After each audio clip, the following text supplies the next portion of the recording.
आज आप बातचीत कराला हीरालाल जी महाराज सौ जो देखो आज री जगी अणु है जगी पूरी पूरी पूरी जगी संसारिक जीवन के बारे में जान कर आपका आपका जन्म कहाँ हुआ और जो संसारिक जीवन में पारिवारिक जानकारी साहब मेरा जन्म स्थान तो नागौर जिला और वैसे मेरठ सिटी लग रही है। रोड चांदावता जन्मभूमि गुजरा में गोरखा शरीर है। मेरे बचपन पड़ा से ही मेरे पिताजी को मैं देख रहा था, वो भजन करते, शाम को आरती पाठ करते और दाता श्री भोलाराम जी बाबू जी के देवी धाम से जुड़े हुए हैं पूरा परिवार।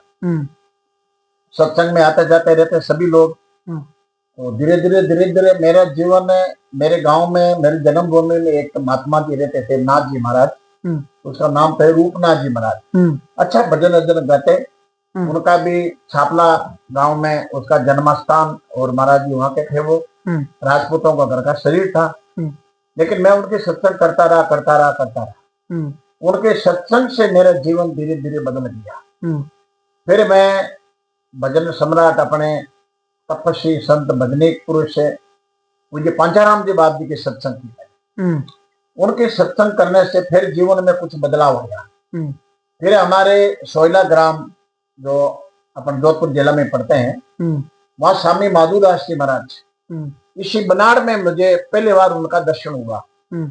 और उनका दर्शन करने से मेरे जीवन के अंदर पूरा परिवर्तन हो गया एकदम।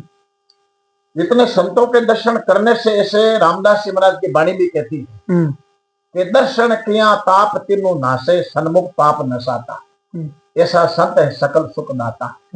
संतों का दर्शन करने से जो अंतःकरण के अंदर कुछ पाप का ऐसा फेरा था वो सारा खत्म हो गया। फिर जीवन के अंदर ऐसा बदलाव आ गया। तो धीरे धीरे मैंने भजन साधना में लग गया। और पूज्य हमारे गुरु महाराज ओस्त्रा भोपालगढ़ के पास में है, वहां के जो गुजरों का घर का शरीर था। और पताशी भाई जी महाराज मेरे गुरु महाराज है, वहां से मैंने दीक्षा शिक्षा प्राप्त की। और ये संतों की कृपा से ही जीवन हमारा बदल गया। लोग कहते हैं संतों के पास में जाने से क्या होता है, लोग कहते हैं सत्संग करने से क्या होता है। मैं कहता हूँ होता है, लेकिन संतों के सत्संग करोगा, संतों के पास में जाओगा, जब पता लगेगा क्या होता है क्या नहीं होता। अब घर बैठा रहेगा तो उसको ज्ञान कैसे होगा। वाणी में भी कहते हैं जी साहब, घर बैठा ज्ञान होवे नहीं, जीवड़ो भजन में जावे नहीं। भजन में जीव नहीं लगेगा, नहीं जाएगा, ये मन नहीं लगेगा तो उसको ज्ञान कैसे होगा। ये मेरा अनुभव है। हाँ, अनुभव तो करिया हो कोई। जी, तो हम इसी प्रकार धीरे धीरे सत्संग में लगे हैं। लगने के बाद में कुटुंब परिवार का ऐसे लोगों ने कहा कि ऐसे वैसे शादी करो, वैसे करो, हमारा कुछ नहीं, हम तो हमारा जीवन मस्ती से जीना चाहते हैं और हम हमारा जीवन जी रहे हैं। और ये गुरु महाराज दाता श्री भोलाराम जी बाबू जी गुरु महाराज की कृपा है, हम हमारे जीवन के अंदर सुखी हैं। कोई किसी प्रकार का टेंशन नहीं। शाप करने वाले सुखी रहने वाले, जीवन का एक ही उपदेश है, जीवन के शाप कहना और सुखी रहना। नहीं किसी को ठगना, नहीं किसी को वो मांगना करना, इधर जाना बिधर जाना, जो मिल जाता है सहज भाव में, वही अपना जीवन है। और ये बड़ा आश्रम बना हुआ है या आज सदगुरु भोलाराम जी महाराज संत विश्राम स्थली बनाड़ में। तो यहाँ सब दाता की कृपा से बना हुआ है। इतना लंबा चौड़ा भक्तों ने सेवा की। सतीशी कौम के यहाँ भक्त हमारे आते हैं। कोई हमारे यहाँ जाति पांति का ऐसा कारण नहीं है, हमारे भी कोई हम जाति पांति के नहीं। यहाँ शरीर मेरा जरूर है गुजरों का घर का, लेकिन हम सतीशी कौम के साधु हैं। सतीशी कौम के लोग मुझे सत्संग में बुलाते हैं और हम सतीशी कौम के संत हैं और सत्संग का आनंद लेते हैं और सत्संग सुनाते। यही मेरा लक्ष्य है, यही मेरा उद्देश्य है। तो आप बात तो पूरी बताई कि मैं संत होने उद्देश्य भी बताइयो कि मैं ठेठ हुई जन्म जात हूँ यहाँ। तो इरमा आज अगो सनातन धर्म रे बारे में इतिहास, सनातन धर्म रो मूल मंत्र कई है। सनातन धर्म का मूल मंत्र है, तुलसीदास जी महाराज ने कहा, दया धर्म का मूल है, पाप मूल अभिमान, तुलसी दया नहीं छोड़िए जबलक घट में प्राण। अपने कई लोग ऐसा हिंदू धर्म के अंदर सनातन धर्म को मानने वाले मांस मट्टी खा रहे हैं। अब वो टीका लगा के कहेगा हम भी सनातनी है। शराब पी रहे हैं, वो भी कहेगा हम भी सनातनी है। जर्दा बीड़ी गुटखा सिगरेट जो अमल तंबाकू भांग खा रहा है, वो भी कहेगा हम भी सनातनी है। हमारे ऐसा कोई हिंदू धर्म के अंदर देवी देवता ने कोई भांग तम्बाकू नहीं खाया, कोई शराब नहीं पिया, कोई मांस मट्टी नहीं खाई, लेकिन ये पीछे लोग बदनाम कर दिया है सनातन धर्म को। और वो भी तिलक लगा के कहते हैं हम भी सनातनी। ऐसे सनातनी नहीं होते हैं। कोई चेनों से, कोई तिलक करने से, कोई माला पहन से सनातनी नहीं होता है। सनातनी धर्म तो पालन करेगा जीव दया मातर। सबके अंदर एक ही प्राण है, एक ही सबके अंदर राम जी है, घट घट बासी राम है अपना सनातन धर्म का। सबके अंदर वो परमात्मा राम जी है। उसी की दया पालो, उसकी सहायता करो जहां तक होवे। जैसे जैसे हम गौशाला में जाते हैं ना, तो गायों की सेवा होती है, देखते हैं। आज माँ बाप की सेवा नहीं करते, ऐसी सेवा करते हैं। आपसे कोई अपरिचय नहीं होगा। नागौर का गौशाला जो खुशहालगिरी जी महाराज करते हैं, लेकिन वहां जाके देखो आपको गोबर नहीं मिलेगा, 1 इंच आंगना जो गिला नहीं मिलेगा पानी से या मूत्र से। कितनी सेवा होते हैं, ऐसी सेवा माँ बाप नहीं करते। और वही सनातन धर्मी लोग, उधर्मी लोग उसका जाके निंदा करते, वहां जाके झगड़ा करते, वहां जाके वो करते। सनातन धर्म कहाँ रहा? सनातन धर्म अपना सनातनी समझते ही तो नहीं है। कैसे समझाए जाए उन मूर्ख लोगों को? और ये फांटा पड़ने से ही इस धर्म के नास्ती होगा। लोग अपने अपने जातियों से बंट गया, जाट जाट से बंट गए, गुजर गुजर से बंट गए, राजपूत राजपूत से बंट गए, मेघवाल मेघवाल से बंट गए, ब्राह्मण ब्राह्मण जाति बातें से तो होता है ना। छत्तीस कौम के अंदर छत्तीस कौम का अलग अलग हो जाएगा, तो सनातन धर्म फिर मूल में कहाँ रहेगा? ये पीछे कहाँ रहेगा? कौन रहेगा? कोई किसी की सहायता करने वाले नहीं होगा। सब है जो मैंने धर्म ही टुकड़ा कर दिया, मैंने धर्म का टुकड़ा कर दिया। भाई दर्जी को कोई महंगा कपड़ा ले जाके सिला के दे है कि मेरा बढ़िया बनाना कमीज, उन्होंने फाड़ फूड़ के टुकड़ा टुकड़ा कर दिया है। इसी प्रकार ये धर्म का टुकड़ा टुकड़ा कर दिया ये धर्म गुरुओं ने। क्यों? कि उसको अच्छी राह बताई नहीं, अच्छी शिक्षा दी भी नहीं। अलग अलग गुरु है, अलग अलग मंत्र बताता, अलग अलग प्रचार करते हैं। वो करो ऐसा हो जाएगा, वो करो ऐसा हो जाएगा, वो करो ऐसा हो जाएगा। पब्लिक की बेचारी क्या करते हैं? भ्रमित हो गई, भ्रमित हो गई। एक दिशा है नहीं, एक मूल मंत्र है नहीं, एक उद्देश्य है नहीं, एक लक्ष्य है नहीं। गुरु लोगों का खुद का ही ठिकाना है नहीं। हम कहाँ जाएंगे, क्या होगा क्या नहीं। दादू साहब ने साकी की शुद्ध ही नहीं, शरीर ही नहीं, और उनको उपदेश दादू अचोबा दे क्या ले जाएगा कित देश। गांव किधर, पेंडा किधर, और किन बिंद पहुंचे जाए।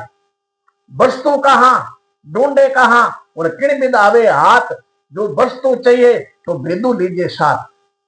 लक्ष्य निर्धारित कौन है? लक्ष्य निर्धारित नहीं है जिस इंसान का, तो वो इंसान अपने राह से भटक जाएगा। ये सनातन धर्म भटक रहा है, जातियों में भटक रहा है, और गुरु लोगों के चक्रों में भटक रहा है। अपना अपने चेलों को सिंचाई करने वाला गुरु लोग कहते हैं हम हमारे चेलों को सिंचाई करेंगे। उनको पता नहीं हम किधर जाएंगे, हमारा क्या होगा वो भी मालूम नहीं है। सनातन धर्म ऐसे नहीं है। सनातन धर्म तो अच्छी राह बताने वाले हैं, सबको एक मार्ग मत लाने वाले हैं, एक रास्ता बताने वाले हैं। और सब जीव दया है, और जीव दया रखोगा तो सनातन धर्म बचेगा। और जीव दया लोग पालते नहीं है, जीव दया में लोग समझते नहीं है। जीवों को तो मार के खाते हैं भाई। हिरणी, मुर्गी, खरगोश, बकरा, जो भैंस, गाय, घोड़ा, गधा, जो भी है जानवर, सबके अंदर प्राण तो एक ही है ना। हाँ, जीव सबको बराबर। और अब दूसरी बात क्या है, सबसे बड़ी बात हो गई अब अपना युवा पीढ़ी, लड़के लोग, पिछली पीढ़ी आशा भटक रही है। क्यों? सोशल मीडिया का जमाना है, उन लोगों को राह तो मिलती नहीं है, लेकिन वो सब भटक रहे हैं। कहीं नशा पता सीख गए। जो अभी आज भी एक अखबार में आए थे, बेटा अपने पिता को और माँ को दोनों को मार के और उसका गहना घाटा लेके चला गया बग्गे सारा। ऐसे ऐसे लोग हो गए। अब उस लोगों को कैसे समझाया जाए? आप उधर अभी बात बताई बड़े, पर आज देखो आज रे युग है, देखो वो देखो डिजिटल युग है, सोशल मीडिया। तो इरे माँ जगी लोग आजकल सक्षम वगैरह हो भी है, पर आज जगी मन की शांति किधर पावे इरे युग में? लोगों ने शांति इन बारे में बताओ। मन की शांति इन युग के अंदर हर एक आदमी को उपलब्ध नहीं होगा। क्यों नहीं होगा? कि उसको खुद को शांति नहीं है। उसके जो तृष्णा है वो बढ़ गई, आशा लग गई, उम्मीद ही लग गई। उम्मीद लोगों से कर रहे हैं कि माँ बाप कमा के खिलाएगा। बेटा उम्मीद माँ बाप से करते हैं, बेटी उम्मीद ससुर ससुरा से करते हैं, बहू उम्मीद ससुर ससुरा करते हैं, बेटी उम्मीद भाइयों से करते हैं कि मेरा भाई कुछ देगा, वो देगा, वो देगा। ये लोगों से उम्मीद करने से शांति नहीं मिलेगा। शांति को बाहर नहीं है साहब, आशा है तो खुद ही रखो, खुद ही रखो।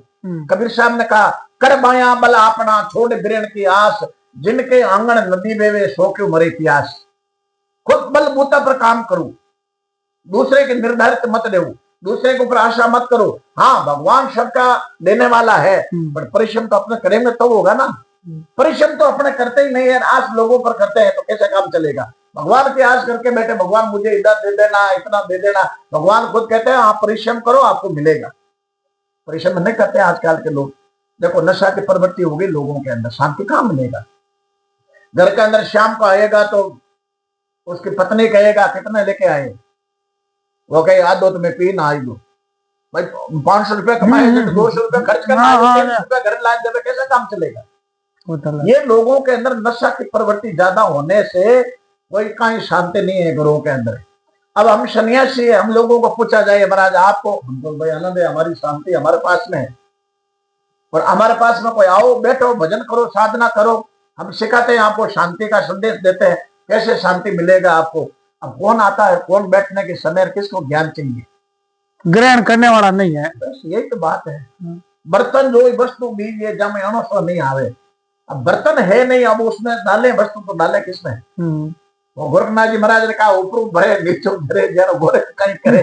गोरखनाथ जी महाराज ने पहला भी कह दिया कि ऊपर से भरते नीचे धरते, उसका हम क्या करें भाई। वस्तु टिकने की अंदर जगह होनी चाहिए, बर्तन होना चाहिए, उसमें ज्ञान टिकता है। सिंगड़े का दूध सोने के पात्र में टिकता है, ऐसे टिकता नहीं है। इसीलिए महापुरुषों ने बहुत सुंदर बात बताई, संत महापुरुषों के पास में जाओ, सत्संग में जाओ, और वहां बैठ के ज्ञान को धारण करो, फिर मनन करो, निदर्शन करो उसका, फिर उसके ऊपर चलो, तब जाके ये जीवन को शांति मिलेगा। ये शांति मिलने वाली नहीं है। कहीं आप अपनी ओर से जगीश संसारिक जीवन में युवा को कई संदेश देना चाहो।